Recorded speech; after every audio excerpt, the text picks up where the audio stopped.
In our last video, we went over white crane spreads its wings and ended with rollbacks. So as a review from single whip,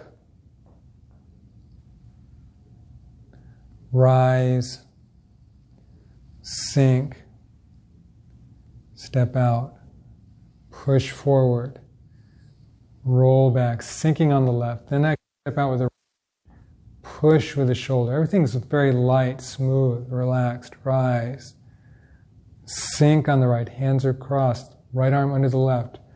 Rise. White crane spreads its wings. And sink. Rise. Left hand floats up. Right hand turns over. Roll back, sinking on the right leg. Then rise. Both hands palm down. Turn my left foot. Put some weight on it. Turn the right foot on the heel. Left hand turns over. Roll back, sinking on the right leg. Hands turn over. Now from here we get into the next movement, which is called brush knee and push. So from that last part, hands turn over. I'm going to step out heel first. Now, as before, we want to have our feet shoulder width apart in the final position. So I step out, my feet are together, but I want to think about stepping out towards the diagonal. And that way I'll step far enough so I roll back, hands turn over, right palm up, left palm down, step out heel first.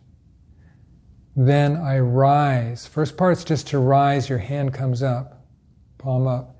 And then sink and turn. I'm going to turn my waist, I'm going to turn my right foot to 45 degrees. And this is the brush knee.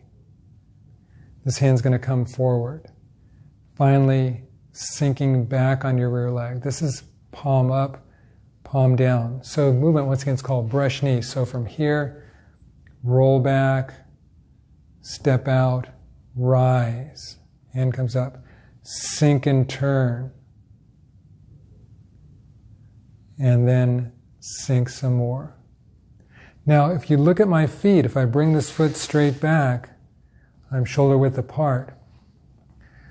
So if we step too narrow, if you do this, it becomes awkward to do your movement. It doesn't feel comfortable. And if my foot hits like that, once again, that's always your check on whether your foot is in the right position or not. In most of the movements we have in Tai Chi, this will be true. There's a few that we do some movements where we step behind, and we might want to be in line.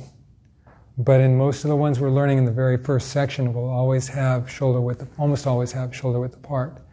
So I step out, rise, sink and turn, brush knee, and then sink back, and finally rise and push.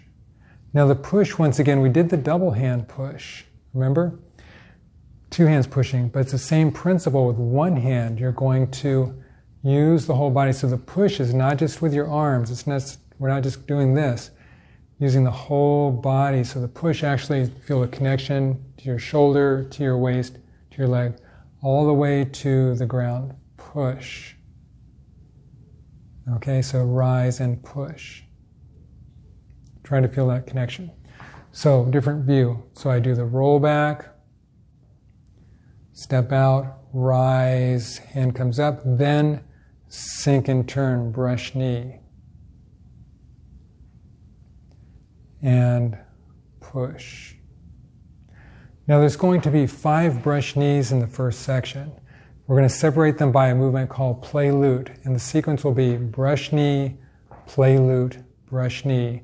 Then we're going to do a brush knee on the opposite side, and then we'll return and do the brush knee, play lute, brush knee. So most of it, if you learn the first brush knee and play lute, then it's just a matter of remembering the sequence, and it's really not too difficult. So the next video we will look at play lute.